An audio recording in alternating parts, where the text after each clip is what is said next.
সাত মঞ্জিল। হায়াত যদি হয় 30 দিন, তোমার হায়াত এখন আছে 26 দিন। ভয়ঙ্কর না বিষয়টা? যদি হায়াত হয়ে থাকে এখন বাকি থাকে 30 দিন, এখন বাকি আছে তোমার 26 দিন, 4 দিন চলে গেছে, টের পাও নাই তুমি। আর 100 জন মানুষ যদি 4 দিন করে হায়াত হারায়, তাহলে 100 জন মানুষের 400 দিন তারা শেষ করে ফেলেছে। 1000 জনের 4000 দিন, 1 লক্ষ জনের 4 লক্ষ দিন, 1 কোটি মানুষের 4 কোটি দিন, পুরো বিশ্ব থেকে এরকম কোটি কোটি দিন বছর তারা নিয়ে নিয়েছে একটা ওয়ার্ল্ড কাপ দিয়ে। আল্লাহ পাক আমাদেরকে পাঠিয়েছিলেন কেন? আল্লাহর ইবাদত করার জন্য। শুধু ইবাদত নয়, আমাদের আরো একটা দায়িত্ব আছে। ওই দায়িত্বটার সাথে ওদের এই চক্রান্তগুলো সম্পর্কিত, দায়িত্বটাকে বলে নেই। আল্লাহ পাক আমাদেরকে দায়িত্ব দিয়েছেন আল্লাহ পাকের জমিনে আল্লাহ পাকের দিনটাকে প্রতিষ্ঠা করার। জানেন আল্লাহ পাক কি দায়িত্ব দিয়েছেন? আল্লাহর জমিনে আমরা দিনটাকে প্রচার প্রসার করব এবং প্রতিষ্ঠা করব। আল্লাহ পাক বলছেন কুনতুম খায়রা উম্মাহ, তোমরা হচ্ছে শ্রেষ্ঠ জাতি। কারা তোমরা? মানে আমরা। তোমরা মানে কারা? এই উম্মতে মুহাম্মাদি, তোমরা হচ্ছে শ্রেষ্ঠ জাতি। খায়রা উম্মাহ উখরিজাত লিন-নাস, তোমাদেরকে বের করা হয়েছে মানব জাতির কল্যাণের জন্য। তোমাদের দায়িত্ব 3টা। 1, তা'মুরুনা বিল মা'রুফ, তোমরা সৎ কাজে আদেশ করবে। 2, ওয়া তানহাউনা আনিল মুনকার, তোমরা অসৎ কাজে নিষেধ করবে। 3, ওয়া তু'মিনুনা বিল্লাহ, তোমরা আল্লাহর প্রতি ঈমান রাখবে। তো আল্লাহ পাক বলছেন আমাদের কাজ সৎ কাজে আদেশ করা, অসৎ কাজে নিষেধ করা, আল্লাহর প্রতি ঈমান আনা। আর সূরা মুহাম্মদ আল্লাহ পাক বলছেন ইন তানসুরুল্লাহ ইয়ানসুরকুম, তোমরা যদি আল্লাহকে সাহায্য করো তবেই আল্লাহ পাক তোমাদেরকে সাহায্য করবে। আর সূরা সফে আল্লাহ পাক বলছেন হুয়াল্লাযী আরসালা রাসূলাহু বিল হুদা ওয়া দীনিল হক লিইয়ুযহিরাহু আলা দ্বীনি কুল্লি, আল্লাহ পাক এই যে নবী পাঠিয়েছেন, হেদায়েত দিয়েছেন, কোরআন সুন্নাহ পাঠিয়েছেন, যাতে ইসলাম অন্য সমস্ত দ্বীনের উপর বিজয় লাভ করতে পারে। তো এটা উদ্দেশ্য না?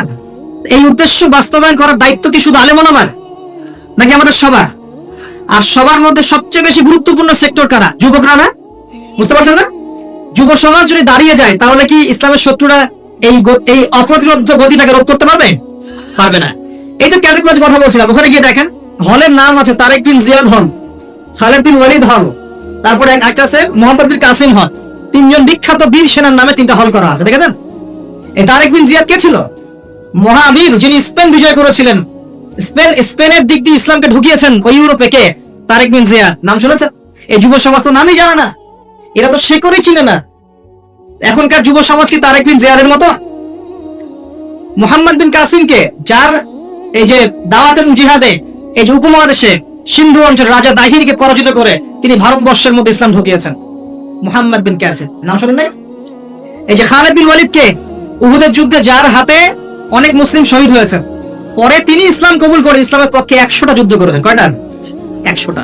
এবং এই যে পারস্য, এই রোম, এই সমস্ত সাম্রাজ্যগুলোর পতন তার হাতে হয়েছিল এবং তিনি এদিকে ইসলাম ঢুকিয়েছিলেন। সুবহানাল্লাহ। এই যে তাদের বীর সেনার নামে হল তৈরি করা আছে, দেখবেন গিয়ে শিখেন কিছু, ঘোরেন। আল্লাহ পাক বলেছেন সিরু ফিল আরদ, তোমরা জমিনে ঘুরো, বিচরণ করো।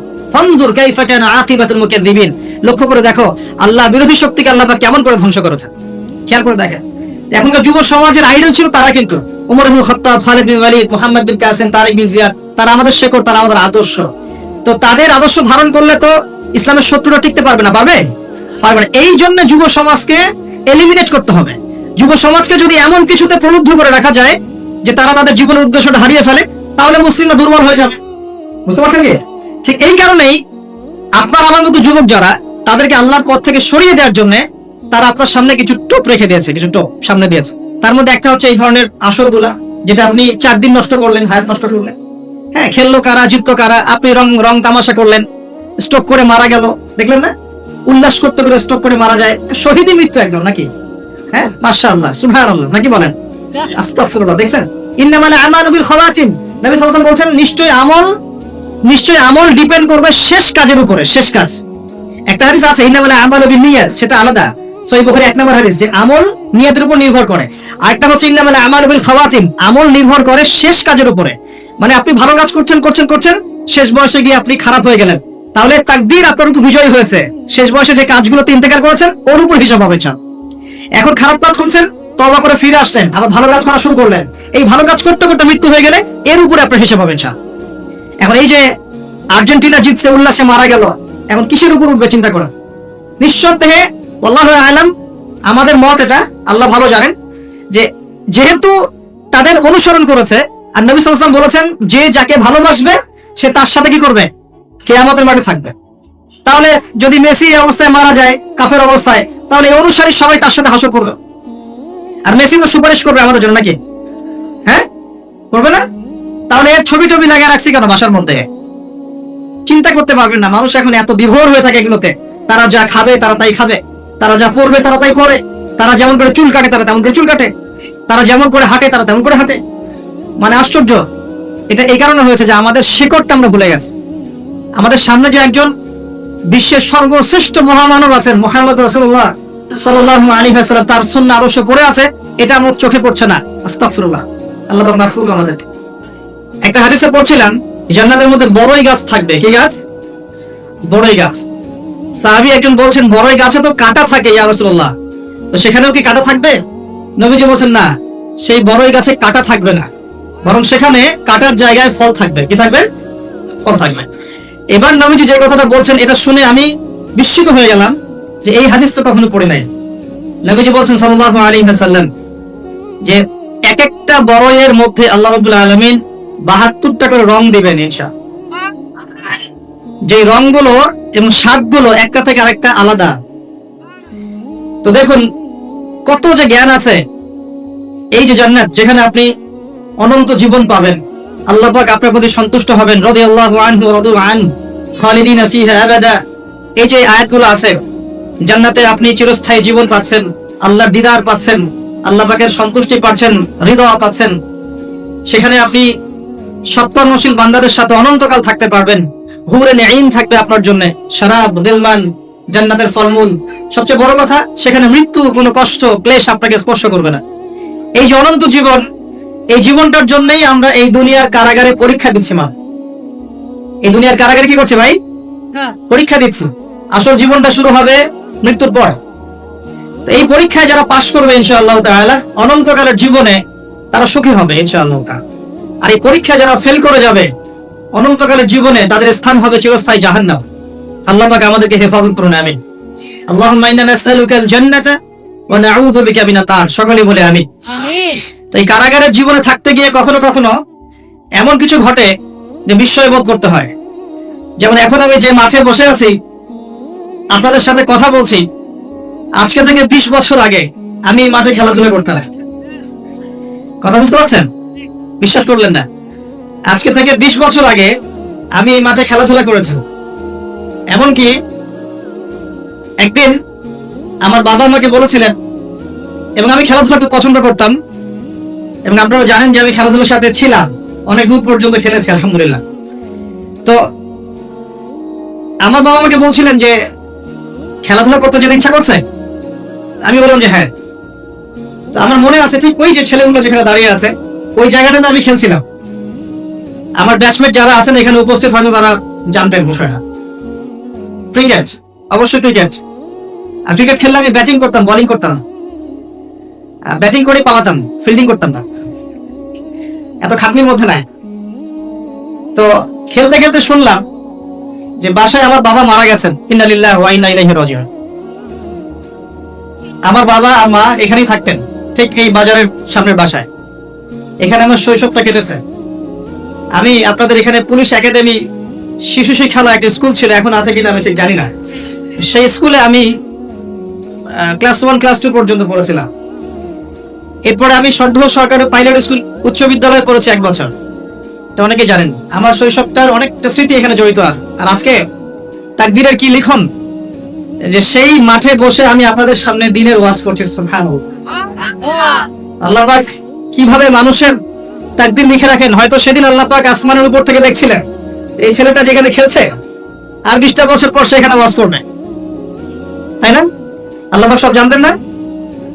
দেখুন আমরা এখানে যারা উপস্থিত আছি, আমরা দোয়া করি আল্লাহ পাক সবাইকে জান্নাত দান করুন। আমিন। তো আমরা যারা উপস্থিত আছি, জান্নাতে যদি যাই ইনশাআল্লাহ, জান্নাতে যাওয়ার 1 কোটি বছর পরে আমরা কি করব আল্লাহ পাক এখনই সেটা জানেন, জানেন না? আবার আল্লাহ না করুক কেউ যদি জাহান্নামে যায়, জাহান্নামে যাওয়ার 1 কোটি বছর পর সে কি শাস্তি ভোগ করবে আল্লাহ পাক এখনই সেটা জানেন। আল্লাহ রাব্বুল আলামিন এই সময়ের ঊর্ধ্বে, এটাই বলে আমরা আল্লাহু আকবার। আরো ঘটনা আছে, বলতে গেলে আজকে ওয়াজের সময় শেষ হয় না। আমার পাশে ওস্তাদকে দেখছেন, এই যে ছোট ছেলেটা তেলাওয়াত করে গেল কোরআন, তার চেয়েও ছোট বয়স আমার, তখন 7 থেকে 8 বছর হবে। আমার কোরআনের হাতে খড়ি হয়েছে ওস্তাদ নজরুল হুজুরের কাছে, এটা আপনারা অনেকে জানেন না। তো আলহামদুলিল্লাহ আমি এখনো খুশি খুশি যে আলহামদুলিল্লাহ হুজুর এখন অনেক স্টুডেন্ট পড়ান মাশাআল্লাহ, এবং অনেকে তার স্টুডেন্ট আছেন এখানে। আমার কোরআনের হাতে খড়ি হয়েছে এখানে। এবং এরপরে আমার বাবা ইন্তেকাল করার পর আমরা চলে যাই এখান থেকে, সেখানে গিয়ে আমরা রংপুরে থাকা শুরু করি। আর এখন আমি ঢাকার বাসিন্দা, তাকদীর ঘুরছে কিভাবে। এরপরে আরো অনেক পড়াশোনা করতে হয়েছে, মাদ্রাসার সাবজেক্টগুলো পড়তে হয়েছে, ইউনিভার্সিটিজ কভার করতে হয়েছে। বিগত প্রায় 10 বছর থেকে আমি মোটামুটি ভাবে 14 থেকে 15 জন ওস্তাদ এর কাছে পড়েছি, 14 থেকে 15 জন। এই যে পড়ার পর আমি মনে করছি যে আমি ইসলামের কিছুই জানি না। আমার কাছে এখন মনে হয় ইসলামের জ্ঞান এত গভীর, যার মধ্যে কেবল ডুব দিয়েছি আমি, কোনো মণিমুক্তাও তুলতে পারি নাই। আমি কিভাবে আপনাদেরকে মণিমুক্তা দিব? আর এই পথে চলার সময় দেখেছি যে বাস্তবতা আর কোরআন সুন্নাহ এক জিনিস নয়। বাস্তব চলছে একভাবে, কোরআন সুন্নাহ বলছে আরেকভাবে। বাস্তবতায় সুদ খাওয়া মানুষের কাছে ফরজ হয়ে গেছে, আর কোরআন সুন্নাহ বলছে সুদ খেলে আল্লাহ এবং তার রাসূলের সাথে যুদ্ধ করা হয়। বাস্তবতায় আমরা দেখছি যে প্রত্যেকটা ছেলে মেয়ে, অলমোস্ট এভরিবডি ফ্রি মিক্সিং জেনার সাথে জড়িত। আর কোরআন বলছে আমাদেরকে ওয়ালা তাকরাবু জিনা, জিনার কাছেও যেও না। কোরআন সুন্নাহর সাথে বাস্তবতার বিশাল ফারাক। কোরআন সুন্নাহ বলছে আল্লাহ পাকের জমিনে লা ইলাহা ইল্লাল্লাহর পতাকা উড়বে, কিন্তু আমরা দেখছি আল্লাহর এই বিশাল জমিন পুরো পৃথিবীতে এখন কাফেরদের পতাকা উঠছে। কোরআন সুন্নাহ আল্লাহ পাক বলছেন যে পরিবারগুলো হতে হবে আদর্শ পরিবার, জান্নাতের টুকরার মতো। আর আমরা বাস্তবতা দেখছি, দেখুন অলমোস্ট এভরি পরিবারের মধ্যে ফাসাদ আর ফিতনা, মনে হচ্ছে এক একটা জাহান্নামের টুকরা হয়ে যাচ্ছে। আমরা কোরআন শুনে পাচ্ছি মেয়েদেরকে খাস পর্দায় থাকতে হবে, আর আমরা বাস্তবতা দেখছি মেয়েরা বেপর্দায় বাইরে বের হচ্ছে। কোরআন সুন্নাহ বলছে যে সবাইকে দ্বীনের জ্ঞান অর্জন করতে হবে ফরজ। তো বাস্তবতা দেখছি আমরা মানুষ কোরআনটাও বিশুদ্ধ করে তেলাওয়াত করতে পারছে না, বেশিরভাগ মানুষ। কোরআন হাদিস বলছে সালাত যে ব্যক্তি ছেড়ে দেয়, মান তারাকা সালাতা মুতাআম্মিদান ফাকাদ কাফার, কেউ সালাত যদি ছেড়ে দেয় ইচ্ছা করে, সে ব্যক্তি কুফরি করে। আর বাস্তবতা দেখছি 90% মুসলিমের দেশে বেশিরভাগ মুসলিম নামাজ পড়ে না। কোরআন সুন্নাহ বলছে যে আপনাকে যাকাত দিতে হবে, নিসাব পরিমাণ সম্পদ হলে যাকাত দিতে হবে, কিন্তু আমরা বাস্তবতা দেখছি আমরা দান সদকা করতে রাজি, যাকাত দিতে রাজি নই। অনেক ফারাক। আমি চিন্তা শিখলাম যে দুনিয়া আর কোরআন সুন্নাহ একভাবে চলছে না। কোরআন এবং সুন্নাহ আমাদেরকে বলছে কোরআন সুন্নাহকে হাতে নিয়ে আমরা প্রায় 1250 বছর এই বিশ্বটাকে শাসন করেছিলাম। আর আজকে বিগত 200 থেকে 300 বছর আমরা দেখছি আমরা শাসিত। মানুষ আমাদেরকে উঠতে বললে উঠি, বসতে বললে বসি। আল্লাহ পাক সুদকে হারাম করেছেন, সারা বিশ্বে এখন সুদ ভিত্তিক ব্যাংকিং সিস্টেম চলছে, সবখানে সুদী এনজিও চলছে। আল্লাহ পাক কোরআন সুন্নাহয় বলছেন মুহাম্মাদুর রাসূলুল্লাহ, মুহাম্মদ সাল্লাল্লাহু আলাইহি ওয়াসাল্লাম সর্বশেষ রাসূল। আমরা দেখছি সমাজে এমন মানুষও বের হয়েছে বলছে মুহাম্মদ সাল্লাল্লাহু আলাইহি ওয়াসাল্লাম শেষ নবী নন, আরো নবী আসতে পারে। আছে না এমন মানুষ? আছে। কত পার্থক্য কোরআন এবং সুন্নাহর সাথে বাস্তবতা! এটা এই কোরআন সুন্নাহর জ্ঞানে ডুব না দিলে আপনি বুঝতে পারবেন। কত ফিতনা! আল্লাহ পাক বলেন ওয়াতাসিমু বিহাবলিল্লাহি জামিআ, তোমরা একত্রিত থাকো, আল্লাহর রজ্জুটাকে শক্ত করে ধরো, ঐক্যবদ্ধ থাকো। বাস্তবে দেখছি ঐক্যের বালাই নাই আমাদের মধ্যে, ঐক্যের কোনো বালাই নাই। আমরা নিজেদের মধ্যেই, নিজেদের ঘরানার মধ্যেই শত শত দলে বিভক্ত হয়ে গেছে, আমাদের শক্তি হারিয়ে গেছে। তরুণ প্রজন্ম, আমরা বিকেলে ক্যাডেট কলেজে গিয়েছিলাম। আলহামদুলিল্লাহ প্রিয় ভাইরা, আমরা যারা এখন এই দুনিয়াতে আছি, নিঃসন্দেহে এটা আমাদের চিরস্থায়ী গন্তব্য নয়। কথা ঠিক না ভুল? আচ্ছা, আল্লাহ রাব্বুল আলামিন কি বলছেন সূরা জারিয়াতের 56 নম্বর আয়াত একটু দেখি। আল্লাহ পাক বলছেন বিসমিল্লাহির রহমানির রহিম, ওয়া মা খালাকতুল জিন্না ওয়াল ইনসা ইল্লা লিয়াবুদুন, আমি জিন জাতি এবং মানব জাতিকে শুধুমাত্র আমার ইবাদত করার জন্যই সৃষ্টি করেছি। তাহলে দুনিয়াতে আসার যে সৃষ্টি তত্ত্ব বা সৃষ্টি দর্শন, সেটা কি বলেন? আল্লাহ পাকের ইবাদত করা, এটা হলো সৃষ্টি দর্শন। এই দুনিয়াতে আসার আমাদের সৃষ্টি দর্শনটা কি? ওয়া মা খালাকতুল জিন্না ওয়াল ইনসা ইল্লা লিয়াবুদুন, মানুষ আর জিনকে সৃষ্টি করেছি শুধু আমার ইবাদত করার জন্য। এখন অনেকে প্রশ্ন করতে পারে, তাহলে কি দুনিয়াবি কাজগুলো আমরা করব না? উত্তর হচ্ছে না, দুনিয়াবি কাজ আপনি করবেন, এবং দুনিয়াবি প্রতিটা কাজই আপনার ইবাদত বলে কাউন্ট হবে, গণ্য হবে, যদি আমি এই কাজগুলো একটা পদ্ধতি মেনে করি, সেটা হলো নবী সাল্লাল্লাহু আলাইহি ওয়াসাল্লামের সুন্নাত মেনে করি, বাস দ্যাটস অল। রাত হয়েছে, ঘুমাবেন, ঘুমটা যদি নবীর সুন্নাহ মতো হয়, আপনি প্রত্যেক সেকেন্ডে নেকি পাবেন ইনশাআল্লাহ। ইস্তেনজা করবেন, ইস্তেনজাটা যদি নবীর সুন্নাহ মতো হয়, নেকি পাবেন ইনশাআল্লাহ। যদি আপনি খাবার খান, খাবার খাওয়াটাও যদি নবীর সুন্নাহ মতো হয়, নেকি পাবেন। এমনকি স্ত্রী সহবাসও যদি আপনি করেন নবীর সুন্নাহ মেনে, তো তারপরেও নেকি হবে ইনশাআল্লাহ। আর কি চাইবো না? কাপড় চোপড় পরা, ওযু করা, গোসল করা, ব্যবসা বাণিজ্য, চাকরি বাকরি, আমাদের প্রফেশন গুলো যেগুলো আছে, দাওয়া, দিনের কাজ করা, দুনিয়ার কাজ করা, সবকিছুই ইবাদত হবে ইনশাআল্লাহ যদি একটা সুন্নাহ আমরা মেনে চলি, সেটা হলো নবী সাল্লাল্লাহু আলাইহি ওয়াসাল্লামের আদর্শ এবং তরিকা ফলো করা। তার তরিকা বাদ দিয়ে অন্য কোনো তরিকা কি ফলো করা যাবে? ভিডিওটি ভালো লাগলে লাইক ও সাবস্ক্রাইব করে পাশে থাকবেন। ধন্যবাদ।